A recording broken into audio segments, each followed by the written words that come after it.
ये घटना 2 साल पहले हुई थी, लेकिन आज भी जब मैं रात को अकेला होता हूँ तो सब कुछ याद आ जाता है। उस रात मैं हॉस्टल में अकेला था। करीब 2 बजे मुझे लगा जैसे मेरे कमरे के दरवाजे पर किसी ने हल्की सी दस्तक दी हो। पहले मुझे लगा किसी ने मजाक किया होगा। मैंने दरवाजा खोला, लेकिन कॉरिडोर बिल्कुल खाली था। बस एक पुरानी ट्यूबलाइट दूर से टिमटिमा रही थी। मैं वापस बिस्तर पर आया ही था कि फोन वाइब्रेट हुआ। स्क्रीन पर एक मैसेज था, I am inside your room. मेरा दिल तेज धड़कने लगा। मैंने तुरंत लाइट ऑन की, अलमारी खोली, वॉशरूम चेक किया, लेकिन कुछ नहीं। लेकिन जैसे ही मैं बिस्तर पर बैठा, मुझे नीचे से धीमी धीमी सांस लेने की आवाज सुनाई दी। मैं सदमे में पीछे हट गया, हिम्मत जुटाकर नीचे झांका, पर वहां कुछ भी नहीं था। मैंने गार्ड को बुलाया। हम दोनों ने पूरा कमरा चेक किया। गार्ड हंसकर बोला, बस तुम्हारा वहम है। लेकिन मेरा फोन अब भी वही मैसेज दिखा रहा था। और सबसे डरावनी बात, वो मैसेज अनजान नंबर से नहीं, मेरी अपनी नंबर से भेजा गया था। अगली सुबह मैंने वार्डन से बात की।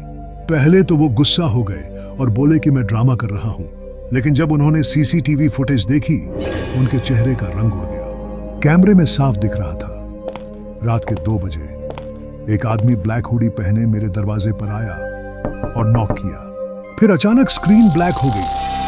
5 सेकंड के लिए कुछ भी नहीं दिखा। जब वीडियो वापस आई, कॉरिडोर फिर से खाली था। और सबसे अजीब बात यह थी, मेरा कमरा तो दूसरी मंजिल पर था, लेकिन गार्ड ने कहा कि बालकनी की रेलिंग पर किसी के चढ़ने के निशान मिले थे। जैसे उस आदमी को पहले से पता था कि मेरी खिड़की का लैच ढीला है। मैंने हॉस्टल बदलने का फैसला किया, लेकिन नए कमरे की पहली ही रात 3 बजे एक और मैसेज आया, आई फाउंड यू। इस बार मैसेज के साथ एक फोटो भी थी, मेरे नए कमरे की फोटो, बिल्कुल उसी एंगल से जहां मैं सोया था। मैं डर के मारे वार्डन के कमरे में भाग गया। लेकिन सुबह जब मैंने अपना फोन देखा, वो फोटो गैलरी से डिलीट हो चुकी थी। बस एक ब्लैंक इमेज बची थी। 3 दिन बाद मुझे एक कॉल आया। नंबर ब्लैंक था, स्क्रीन पर लिखा था अननोन। मैंने कॉल उठाया। पहले 10 सेकंड तक सिर्फ सांस लेने की आवाज आई, फिर एक खुरदुरी आवाज बोली, Why did you look under the bed? मेरा खून जम गया। मैंने कॉल काट दिया और फोन बंद कर दिया। 2 हफ्ते बाद मैं घर चला गया। सोचा कि हॉस्टल वाला मामला यहीं खत्म हो जाएगा, लेकिन घर की पहली ही रात जब मैं बाथरूम के शीशे के सामने खड़ा था, मेरा फोन सिंक के पास रखा था। फोन वाइब्रेट हुआ, मैसेज आया, टर्न अराउंड। मैंने धीरे से शीशे में देखा और मेरे पीछे एक ब्लैक हुडी वाला आदमी खड़ा था। मैं पलट कर देखता हूं तो बाथरूम खाली था। तभी शीशे पर धुंध से धीरे धीरे एक लाइन लिखी गई, I am still inside your room.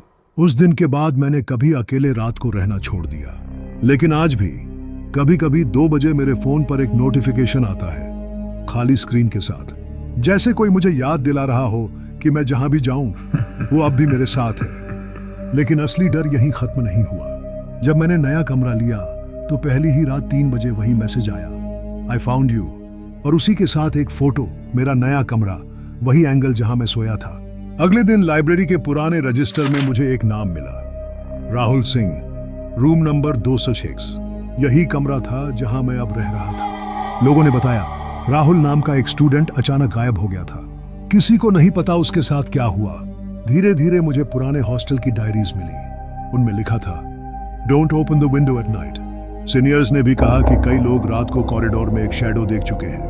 एक रात मुझे अननोन नंबर से कॉल आया। पहले वही सांस की आवाज, फिर वही खुरदुरी फुसफुसाहट, why did you look under the bed. उस रात के बाद मुझे बार बार लगने लगा कि कोई मेरा पीछा कर रहा है। मैस हॉल, लाइब्रेरी, रास्ते पर हमेशा एक ब्लैक हुडी वाला आदमी दिखता, लेकिन जैसे ही मैं पास पहुंचता वो गायब हो जाता। एक दिन सीसीटीवी फुटेज से सब साफ हुआ। कैमरे में मैं अकेला था, लेकिन मेरे रिफ्लेक्शन में हमेशा एक दूसरा इंसान दिखता, जैसे वो मेरे पीछे खड़ा हो। मैंने हॉस्टल का अतीत खोजना शुरू किया।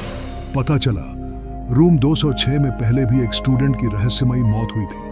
रिकॉर्ड में सुसाइड लिखा था, लेकिन उसके दोस्तों का कहना था उस रात कोई अंदर आया था। हर नए स्टूडेंट को रूम 206 में रात 2 बजे वही नॉक सुनाई देती थी। कुछ लोग हॉस्टल छोड़कर चले गए, कुछ लोग पागल खाने तक पहुंच गए। एक पुराने गार्ड ने कबूल किया, मैंने उस लड़के को खुद देखा था।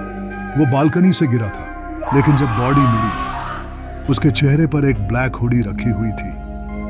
मैंने सोचा घर आकर सब खत्म हो जाएगा, लेकिन एक रात बाथरूम के शीशे पर फिर मैसेज उभरा, टर्न अराउंड। मैंने शीशे में देखा, वही हुडी वाला आदमी मेरे पीछे खड़ा था। पलटा तो कुछ नहीं। फोन वाइब्रेट हुआ, मैसेज आया, चेक योर क्लोजेट। डरते डरते मैंने अलमारी खोली और अंदर एक पुरानी डायरी मिली। पहले पन्ने पर लिखा था, जो भी इसे पढ़ेगा वो तुमसे कभी नहीं जाएगा। आखिरी पन्ने पर एक फोटो चिपकी थी, मेरी खुद की फोटो, वो भी जिस दिन मैंने हॉस्टल ज्वाइन किया था उससे एक दिन पहले की। मुझे समझ आ गया, यह इंसान नहीं, एक श्राप है। एक नॉक, एक मैसेज, और फिर वो तुम्हारा हिस्सा बन जाता है। और अब वो मेरा हिस्सा बन चुका है। इसीलिए मैं तुम्हें ये कहानी सुना रहा हूं, क्योंकि अगली नॉक तुम्हारे दरवाजे पर होगी।